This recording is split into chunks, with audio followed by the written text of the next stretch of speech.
Welcome to the Chaos Sector. Let's examine the snippets of the Halloween Ends plot, as it's been released already. Zarin has broken down the franchise, so I feel no need to touch on it. Quote, "The saga of Michael Myers and Laurie Strode comes to a spine-chilling climax in this final installment of the franchise. For years after the events of Halloween Kills, Laurie is living with her granddaughter Allison and is finishing writing her memoir. Michael Myers hasn't been seen since. Laurie, after allowing the specter of Michael to determine and drive her reality for decades, has decided to liberate herself from fear and rage and embrace life. But when a young man, Corey Cunningham, is accused of killing a boy he was babysitting, it ignites a cascade of violence and terror that will force Laurie to finally confront the evil she can't control, once and for all." Unquote. This is the plot? Really? Is this actually the plot of the so-called final showdown? Just another weak script, due to glorifying the main character in Laurie Strode. She's living with her granddaughter Allison? So Karen actually died at the end of Halloween Kills? We thought that scene was actually a nightmare Karen had, which would lead into the next film, but apparently she was killed by Myers in that scene. Although Judy Greer's role in Karen was quite boring, they should have just kept her around for the finale. But Laurie decides to liberate herself from fear and rage, to embrace life? Really? Don't you think this should have been the script for the 2018 film? Laurie can't embrace life now, after she so-called survived the attack from Myers in the two previous films. And the most devastating incident of her daughter being killed by Myers, right? Karen is rolling in her grave, due to this lack of urgency from her mother after her death. Now is the time to prepare yourself for the final encounter. The script is providing fluffy runtime in the first half of the film, with that plot established. Then with some random occurrence of a young man accused of killing a child he babysat, as the trigger for the entire film's plot? This is horrible screenwriting. You can't keep dumping coincidental events into the storyline that drive the direction of the film's plot. I guess there has to be coincidental chain of events, since they decided to go with the non-related storyline. But even still, you can still have Myers targeting Laurie Strode in the plot. By now it makes sense, right? There have been two previous films that gave you the foundation. In the 2018 film, let's say it was coincidental that Myers discovers Laurie. Okay, fine. But in Halloween Kills, now he is specifically targeting Laurie and her family. And in the finale, we have the final showdown, as Myers ravages through the town, seeking his target and her relatives. But for some reason, they want Myers to appear inconspicuous, as what direction his murders take him. You can't have random kills, which mean the killer is randomly acting out. If he is randomly killing, then there is no need for a main character, right? It's so frustrating to keep explaining this problem, as they want to allude to Myers targeting Laurie, instead of just creating that script. Shit. As a result of this subliminal nonsense, they just dump an irrational incident into the script of a babysitter accused of killing a child. What the hell is this? Don't they realize Myers is in this film? How can you ignore Myers as the engine that drives the plot? You know what, let's forget and continue. First off, Laurie is depicted as moving on with her life, along with her granddaughter Allison. But how can she move on, after recently engaging Myers, and losing her daughter Karen in the previous film? This is backwards, as Laurie's role is doing the complete opposite of what the plot of the storyline demands her to do. It's only been 4 years since Karen's death, compared to 40 years of Laurie encountering Myers. In only 4 years, Laurie is, quote, liberating herself and embracing life, despite losing her daughter? But in 40 years, she couldn't find it in herself to embrace life then? Let me see if I understand this. Laurie somehow was consumed with Myers and her near-death experience over 40 years ago, in the 2018 film. Yet, after merely 4 years in Halloween Kills, and a daughter being killed by Myers, she is depicted as embracing life? Yeah, I understand now. I understand, derptastic, screenwriting. She goes from being the blonde banger in the 2018 film, with a coincidental encounter with Myers, to the passive parent who doesn't seek revenge for her daughter's death in the previous film. Wow, how can the fans get excited for the film if she is depicted as moving on after Karen was killed prior? The suspenseful trailers do not convince real fans if they take a peek at the plot of the film. And it's even more retarded when you factor in the Sarah Connor effect in the 2018 film. All of that training, depicting Laurie as some post-apocalyptic heroine, preparing for Myers. But the plot of the film has their encounter being coincidental, meaning Myers is not even aware of Laurie Strode, yet she is depicted as preparing to battle him. Yet after battling Myers, and her daughter being killed by Myers, Laurie is not going Rambo in the finale? She is not Sarah Connor now? Don't you think it's time to hit Myers with all you got now? After he killed your daughter? I guess she just decided to take the high road and, quote, liberate herself. They had the plots reversed, as this depiction of Laurie Strode should have been the first acts of the 2018 film. Quote, after encountering the masked serial killer 40 years ago, Laurie Strode has relocated and has moved on with her life. But her past life comes back to terrorize her, as Myers finds his way back to Haddonfield. Knowing the danger posed for her family, Laurie prepares for the inevitable showdown. Unquote. Then in the sequel of Kills, the battle continues. Laurie, Karen, and Allison have survived the attack and tried to move on. But Myers survived and eventually encounters them once again. Karen is ambushed and is killed by Myers in the final scenes. In the finale of Halloween Ends, Laurie and Allison are depicted as emotionally unstable, struggling to maintain a healthy relationship with each other and individuals around them. Laurie struggles with losing her daughter and is overprotective of her granddaughter. Allison has suffered greatly in losing her mother and father. Yet, despite these struggles, they are hellbent on seeking revenge against Myers for what he has done. It provides realistic engagement with the audience as they understand the traumatic effects of those events in the characters' roles. But if they are depicted as, quote, moving on and embracing life, what significance do they have in the storyline if not seeking revenge on Myers from the start of the film? The trailers should have depicted both Laurie and Allison cocking back shotguns, generating an action-packed battle for the audience to anticipate.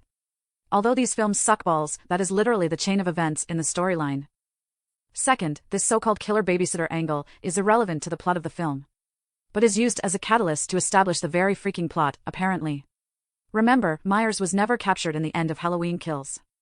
In End's plot, we assume Myers is merely lurking around as the so-called wandering serial killer. And Laurie and Allison are not depicted as seeking revenge upon Myers. Kinda makes Karen's role insignificant, right? Wow, her death was actually in vain. Laurie is depicted as Sarah Connor, and even Allison is quite the tough cookie, yet neither one of them are introduced in the finale as seeking revenge for Karen? Laurie has lost a daughter, and Allison has lost a mother and a father. Allison was seeking revenge for her father's death in Halloween Kills, so based on her character's intentions, she definitely wasn't gonna let her mother's death slide, right? It was on sight, Allison most definitely wanted all the smoke with Myers. Yet, based on the plot, they both have moved on with life. So without Myers being depicted as specifically targeting Laurie Strode, or Laurie and Allison challenging Myers, how do you establish a logical foundation of the film's plot as a sequel to the previous film's events? Myers should be depicted as targeting Laurie and Allison straight out the gate, both who have caused bodily harm to him, right? He was stabbed, burned, and had fingers blown off with a shotgun. How can you make anything work if the parts are broken? Well, they attempt to connect a babysitter who is alleged to have killed the child he babysat as a way to transition into Myers gradually coming into relevance. And Laurie and Allison will of course be once again on alert of Myers returning to town. And of course then, they want the smoke, based on coincidence. Yeah, that makes no sense whatsoever. Let's go back over the storyline once again. Quote, Laurie, after allowing the specter of Michael to determine and drive her reality for decades, has decided to liberate herself from fear and rage and embrace life. But when a young man, Corey Cunningham, is accused of killing a boy he was babysitting, it ignites a cascade of violence and terror that will force Laurie to finally confront the evil she can't control, once and for all. Unquote. The term, but, means that there is an incident, event, or activity that drives the direction of the plot. Meaning, Laurie and Allison had moved on with their lives. But, a babysitter who is accused of killing a boy he was babysitting, essentially kickstarted all of the mayhem in the film. The term, force, indicates Laurie is being forced to confront Myers by a random incident regarding Corey. Yet, she was not forced to confront Myers, by way of vengeance in her soul, for her daughter's death? Again, this means the main characters are actually not the center of the plot until Myers is, quote, activated. They lack importance due to eliminating their natural motives of revenge in the storyline. It's bonkers, when you really think about it. Notice how there is no context to the accusations against this babysitter? Now of course, this character is depicted as being on the run, but how does he end up getting accused of killing a child? Why didn't they just explain how the child died, and how the babysitter coincidentally was involved somehow, that led the parents of that child to believe he did it? You can't just throw in such vague elements of his role, because it is that incident that apparently established the plot of the film. For example, a young man was babysitting a child one night. He fell asleep after putting the child to bed. When he woke up, the child was gone. His ex-girlfriend had played a Halloween prank on him by taking the child. She used to babysit the child before losing her job due to irresponsibility. He thought about calling the police to report the missing child, but was attacked by none other than Myers, who had been lurking through the neighborhood. He is stabbed in the shoulder, but managed to escape. When the parents returned home, they discovered their child was gone. They then call the police, and of course this young man is the prime suspect of the missing child. Corey escapes, and is basically on the run from both Myers and unknowingly from the authorities.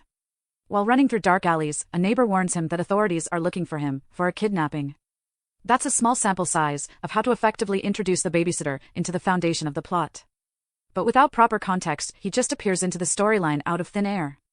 Do you understand? See how easy it is to, well, use common sense in introducing a new character?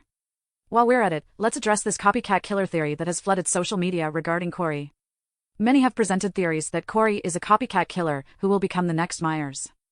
All the viral videos, breaking down the so-called logical reasoning, generating a reality that it's actually true. No concrete evidence, and perhaps the most irrational reasoning being, Corey becomes consumed with evil after staring at the mask of Myers. Now this pushes the narrative that the mask has some sort of trance-like effect, which manifests evil upon those who stare into it.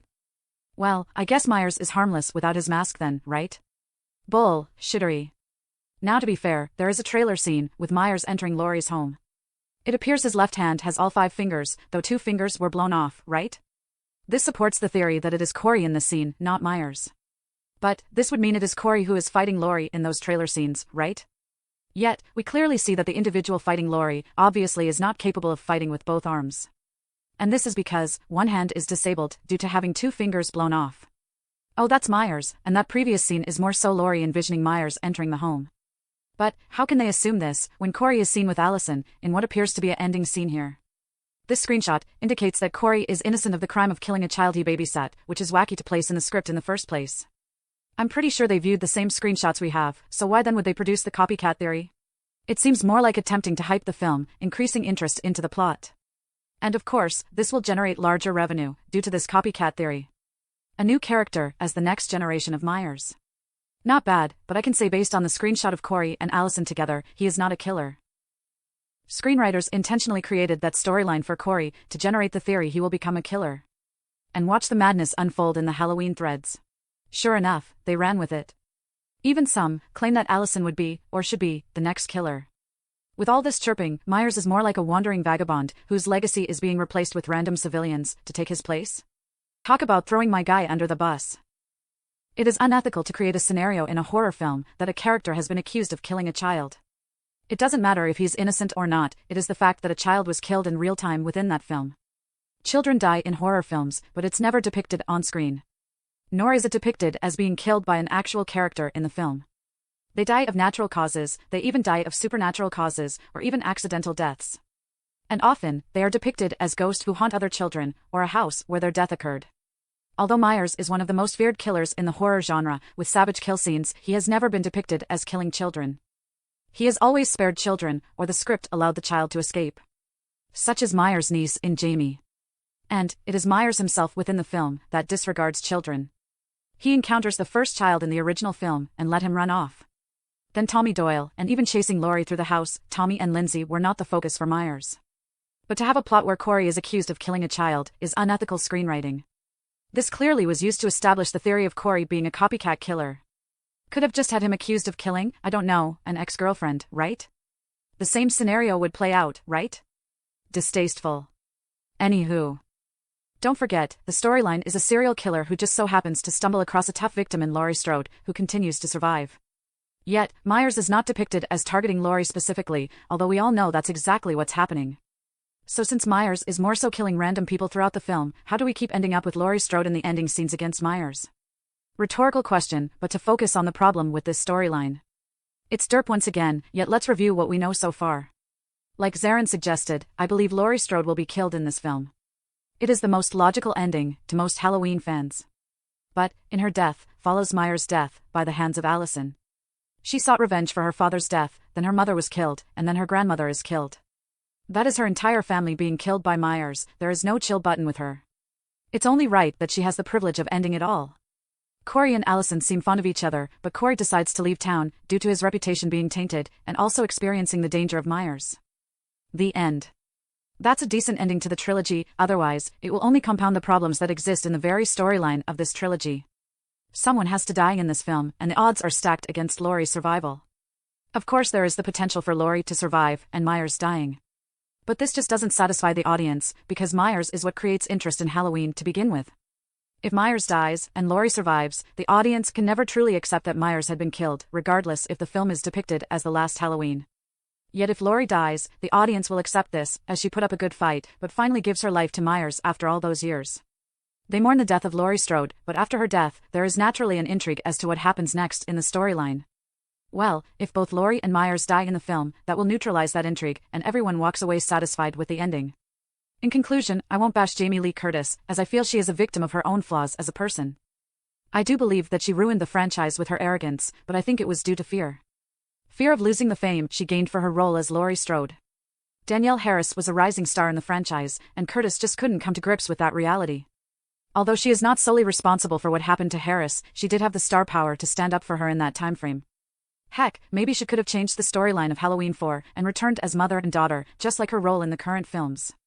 But if she had conflict with that rising star, it was not likely. Zarin believes Curtis only claimed to do away with the franchise due to Harris gaining the spotlight. I agree, but there comes a time in an actress's career where you have to accept that you are not the main character anymore. If Curtis had humbled herself, Halloween 4, Halloween 5, and Curse of Michael Myers would have ended totally different. Perhaps H2O and Resurrection would never happen. And get this, these current films would not be retcons, rather, the 7th, 8th, and 9th installment of the original timeline after a revised Jamie Lloyd storyline. No offense to Judy Greer, but her role would cease to exist. Matachek is younger, and could either be Jamie's daughter or Laurie's youngest daughter. The toughness of all three characters, who are all related to the killer, provides a far better series of films. This way, Laurie dying would provide a bloodline of Myers through Allison and Jamie Lloyd. And old-school fans would love seeing both Laurie and Jamie battling Myers in the finale. But, we know how it all turned out. With that being said though, I wish her a farewell and a graceful departure from the franchise.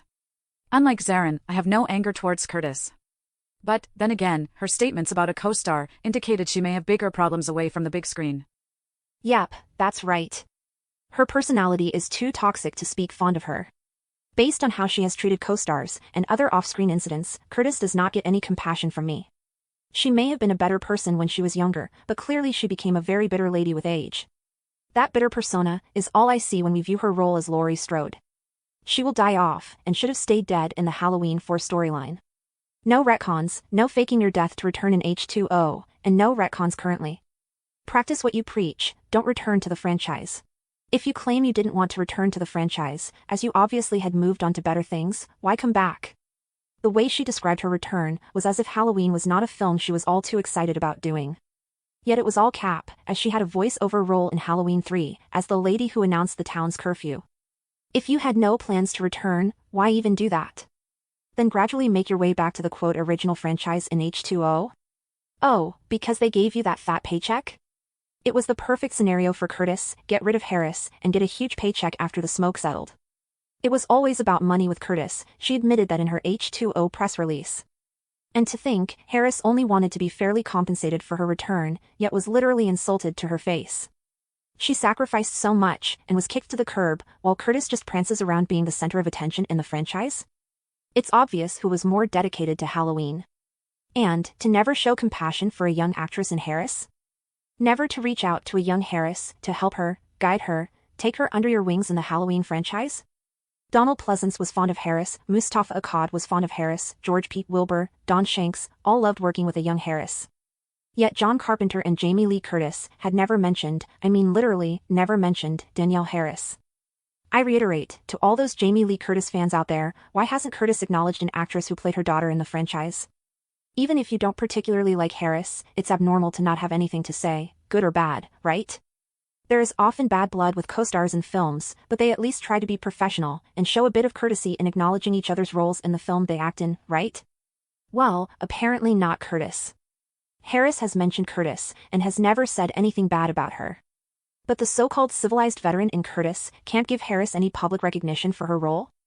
Well, it's because the guilt keeps her from even getting near the topic of Harris.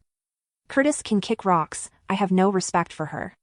For that matter, we can include Carpenter as well.